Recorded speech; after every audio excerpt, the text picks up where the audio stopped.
جمال الوجود بذكر الإله وتصفو الحياة بنور هدى. جمال الوجود بذكر الإله. السلام علیکم ورحمۃ اللہ وبرکاتہ. نحمدہ ونصلی علی رسولہ الکریم. اما بعد. میں ہوں یامین ملک اور آپ دیکھ رہے ہیں میرا یوٹیوب چینل فہم و عمل. چینل کو سبسکرائب، لائک اور شیئر بھی کریں اور بیل آئیکن کا بٹن بھی دبا دیں.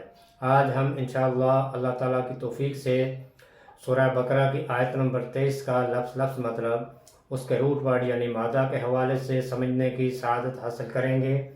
وا زبر وا اور حمزہ زیر نون ان اگر، کنتم ہو تم، فی میں، ریبن را یا با ریب شک، مما دو لفظ ہیں، من سے، ما جو، مما اس سے جو، نزلنا یہ بھی دو لفظ ہیں، نون زا لام نازل کرنا، اتارنا، اور نون زبر الف نا ہم، نزلنا نازل کیا ہم نے، علی پر یا اوپر، عبدنا یہ بھی دو لفظ ہیں، عین با دال عبد، عبد کہتے ہیں بندے کو، غلام، اور نون زبر الف نا ہمارے، فأتو یہ بھی دو لفظ ہیں، فا زبر فا پس، عطا حمزہ تا یا عطا لے آؤ، بسورہ سین واو را سورہ سورت،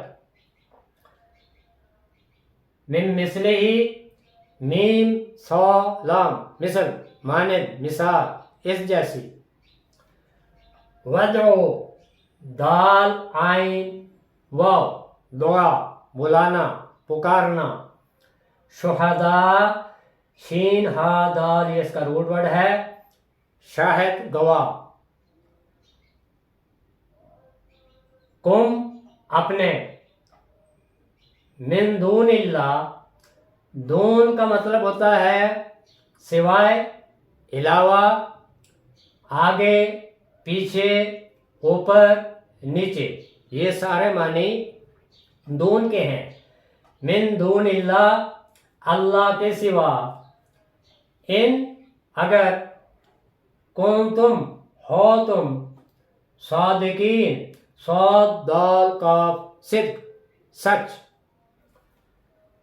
وَإِن كُنتُمْ اور اگر ہو تم، فی ریبن کسی شک میں، مما اس بارے میں جو، نزلنا نازل کیا ہم نے، علی اوپر، عبدنا اپنے بندے پر، فأتو پس لے آؤ، بسورہ کوئی صورت، من مثلہ اس جیسی، ودعو اور بلا لو، جمع کر لو، شہداءکم اپنے گواہوں کو، اپنے مددگاروں کو، من دون اللہ اللہ کے سوا، ان کنتم اگر ہو تم، صادقین اپنے دعوے میں سچے.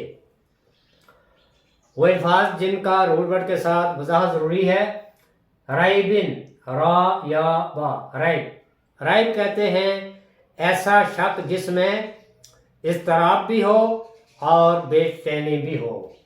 نزلنا نون زا لام نزل بلندی سے نیچے کی طرف آنے کو نازل کرنا کہتے ہیں.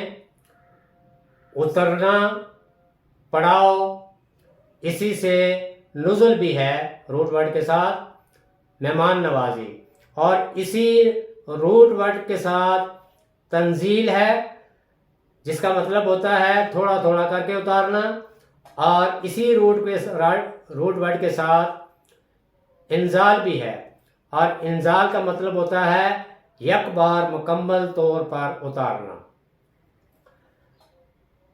عبدنا عین بادال عبد، عبد کہتے ہیں بندہ، غلام یا اطاعت گزار۔ کسی کی برتری اور بالادستی تسلیم کرتے ہوئے اپنی آزادی اور خود مختاری سے دستبردار ہونے کا نام بندگی ہے۔ عبادت بندگی،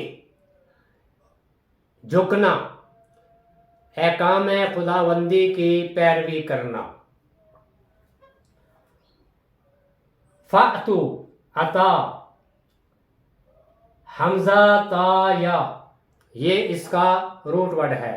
عطا کا مطلب دینا بھی ہوتا ہے اور عطا کا مطلب آنا بھی ہوتا ہے، اور اگر عطا کے بعد آگے آیت میں بازر بھی آ جائے تو پھر عطا کا مطلب ہوتا ہے لے آنا۔ اسی طرح سے سورہ، سین واو را، سور کہتے ہیں دیوار کو،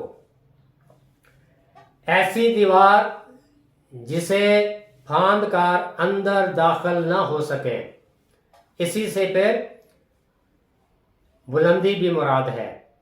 اور قرآن کی سورہ کو سورہ بھی اسی لیے کہتے ہیں کہ وہ بلند مرتبہ ہوتی ہے۔ اور پھر اسی روٹ ورڈ کے ساتھ اصابر بھی ہے۔ اصابر کہتے ہیں کنگن کو، سونے کے کنگن، اور یہ علامت ہوتی ہے بادشاہت کی، جاؤ جلال کی۔ مثل ہی، میم صاد لام، مثل، مثال، نظیر، مانند، اس جیسی۔ ودعو، دال عین واو، دعا، دعا کا مطلب ہوتا ہے پکارنا، دعا کرنا، بلانا، مانگنا، مدد مانگنا۔ اور دعا عبادت کو بھی کہتے ہیں، یعنی عبادت دعا کی شکل میں بھی ہوتی ہے، اور ہم چونکہ عبد ہیں، بندے ہیں، اور ہم محتاج ہیں، ہم ہر وقت اللہ کے محتاج ہیں، اللہ سے مانگتے ہیں، لہذا ہماری پوری کی پوری زندگی عبادت ہی ہے۔ تو مانگنا یہ ہماری کمزوری ہے، چونکہ ہم مخلوق ہیں، خالق نے ہمیں پیدا کیا ہے اور وہی ہماری نشو و نما کرتا ہے، ہم اس کے محتاج ہیں، ہم اس کے آگے دعا کرتے ہیں، تو دعا عبادت ہے۔ اور پھر اسی روٹ ورڈ کے ساتھ دعویٰ بھی ہے، دعویٰ پکار کو کہتے ہیں، اور اسی روٹ ورڈ کے ساتھ داعی بھی ہے۔ داعی کہتے ہیں پکارنے والے کو، پکارنے والے کو داعی کہا جاتا ہے۔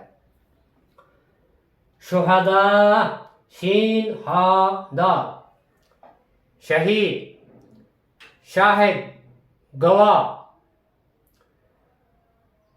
شاہدہ کہتے ہیں حاضر ہونا، موجود ہونا، اور اسی روٹ ورڈ کے ساتھ مشاہدہ بھی ہے۔ مشاہدہ کہتے ہیں آنکھوں سے دیکھنا، اور مشہد کہتے ہیں حاضر ہونے کی جگہ کو، اور اسی سے شہید بھی ہے۔ ایمان پر قائم رہتے ہوئے عملی طور پر شہادت پیش کرنا، یعنی جان کی قربانی دینا، یہ بھی شہید کہلاتا ہے، چونکہ وہ اپنے دعوے کے مطابق اپنے اللہ کے سامنے اپنی جان کا نذرانہ پیش کرتا ہے، اس لیے اسے شہید کہا جاتا ہے۔ صادقین، صاد قاف دال، صدق، سچ کو کہتے ہیں، اور صادق کہتے ہیں سچا۔ صدیق اس شخص کو کہتے ہیں جو سچ بولنے والا دوست ہو، یعنی سچ بولنے والے دوست کو الصدیق کہا جاتا ہے، اور اسی روٹ ورڈ کے ساتھ صدقہ بھی ہے۔ ہر وہ چیز جو اللہ کی راہ میں دی جائے وہ صدقہ ہے، لیکن صدقہ وہ ہے جو واجب نہ ہو بلکہ محض بطور خیرات دیا جائے، اسے صدقہ کہا جاتا ہے۔ تو روٹ ورڈ کے ساتھ الفاظ کے معنی اور با محاورہ ترجمہ آپ کے سامنے رکھوں گا۔ وَإِن كُنتُمْ، اور اگر ہو تم، فی ریبن، کسی شک میں، مما، اس بارے میں جو، نزلنا، نازل کیا ہم نے، علی عبدنا، اوپر اپنے بندے کے، فَأْتُوا، پس لے آؤ، بسورہ، کوئی سورہ، من مثلہ، اس جیسی، وَدْعُوا، اور بلا لو، جمع کر لو، شہداءکم، اپنے گواہوں کو، اپنے مددگاروں کو، من دون اللہ، اللہ کے سوا، ان کنتم، اگر ہو تم، صادقین، اپنے دعوے میں سچے۔ نبی کریم محمد مصطفیٰ صلی اللہ علیہ وآلہ وسلم نبوت سے پہلے مشرکین مکہ جو آپ کے مخالف تھے، آپ انہی کے اندر رہے، 40 سال تک آپ نے ان کے سامنے اپنی زندگی گزاری، وہ آپ کو صادق اور امین کہتے تھے، اور آپ امی بھی تھے، آپ لکھنا پڑھنا نہیں جانتے تھے۔ یہ تمام چیزیں ان لوگوں کو معلوم تھیں، پتہ تھا، لیکن اس کے باوجود جب اللہ تعالیٰ نے نبی کریم محمد مصطفیٰ صلی اللہ علیہ وآلہ وسلم پر وحی کا نزول شروع کیا اور آپ پر قرآنی آیات نازل ہونا شروع ہوئیں، تو انہی لوگوں نے نبی کریم صلی اللہ علیہ وآلہ وسلم کی نبوت اور رسالت کا انکار کیا اور قرآن کا بھی انکار کیا۔ تو ان کے سامنے اللہ تعالیٰ نے عقلی دلیل پیش کی کہ ذرا غور و فکر کرو کہ یہ ہمارے جو رسول ہیں، عبدنا، یعنی ہمارے بندے نبی کریم محمد مصطفیٰ صلی اللہ علیہ وسلم تمہارے اندر ایک عرصہ تک رہے اور وہ لکھنا پڑھنا نہیں جانتے، تو پھر یہ کیوں کر ہو سکتا ہے کہ وہ قرآن کی ان آیات کو وہ خود سے لکھ کر لے کے آئیں یا کسی سے لکھوا کے لائیں؟ اللہ تعالیٰ نے ان کو یہ چیلنج دیا، وَإِن كُنتُمْ، اگر ہو تم، فی ریبن، کسی شک میں، یعنی ایسا شک جس میں سخت بے چینی ہو، اضطراب ہو۔ انہیں یہ اس طرح کا شک تھا کہ وہ متذبذب تھے، وہ یقین بھی نہیں کرتے تھے اور انکار بھی نہیں کرتے تھے، چھپ چھپ کے جا کے قرآن سنتے بھی تھے۔ تو ان کے سامنے اللہ تعالیٰ نے عقلی دلیل رکھی کہ دیکھو ذرا کہ وہ شخص جو تمہارے اندر رہا جو ان پڑھ ہے، جب اس پر یہ قرآن نازل ہوا تو تم کس طرح یہ اس طرح کے دعوے کرتے ہو کہ یہ ان کی طرف سے گڑھا ہوا ہے۔ وَإِن كُنتُمْ، اگر ہو تم، فی ریبن، کسی شک میں، مما نزلنا، جو اتارا ہم نے، نازل کیا ہم نے، یعنی یہ قرآن، علی عبدنا، اپنے بندے پر، یعنی محمد مصطفیٰ صلی اللہ علیہ وآلہ وسلم پر، اور یہ قرآن وحی کے ذریعے جبریل علیہ السلام نبی کریم صلی اللہ علیہ وسلم کے دل پر لائے تھے۔ تو فَأْتُوا، پھر لے آؤ، بِسُورَةٍ مِّن مِّثْلِهِ، اس جیسی کوئی ایک صورت ہی، اگر تمہیں شک ہے تو اس جیسی ایک صورت ہی بنا کے لے آؤ۔ اور ساتھ میں یہ بھی فرمایا، وَادْعُوا شُهَدَاءَكُمْ، اپنے مددگاروں کو بھی بلا لو، جمع کر لو، جن جن سے مدد لینی ہے ان کو بھی جمع کر لو۔ من دون اللہ، اللہ کے سوا، اللہ کو چھوڑ کر جس جس سے مدد لینی ہے ان سے مدد لو، اور ایسی ایک صورت ہی بنا کے لے آؤ۔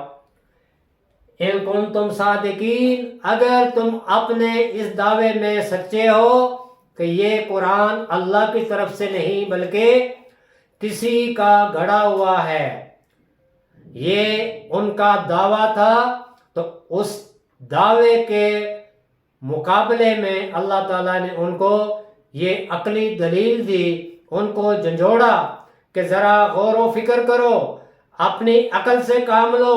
وہ شخص جو تمہارے اندر تھا 40 سال تک رہا اور وہ لکھنا پڑھنا بھی نہیں جانتا، اس کو سب صادق اور امین کہتے ہیں، تو آج جب اس کو نبوت ملی اور اس پر قرآن نازل ہونا شروع ہوا تو تم یہ کس طرح سے دعویٰ کرتے ہو کہ یہ گھڑا ہوا ہے؟ اگر ایسی بات ہے تو پھر اس جیسی ایک صورت ہی بنا کے لے آؤ۔ اگر تم اپنے دعوے میں سچے ہو تو آگے کسی ہم اور موقع پر اس کی دلیل بھی لائیں گے کہ ایسے وہ کون سے لوگ تھے جنہوں نے یہ کوشش کی تھی اور ان کی وہ کوشش ناکام ہوئی۔ اللہ تعالیٰ ہمیں قرآن کی ان آیات کو، قرآن کے لفظ لفظ کو سمجھ کر ان پر عمل کرنے اور دوسروں تک پہنچانے کی توفیق عطا فرمائے۔ سبحانک اللہم و بحمدک، نشہد ان لا الہ الا انت، نستغفرک و نتوب الیک۔ السلام علیکم ورحمۃ اللہ وبرکاتہ۔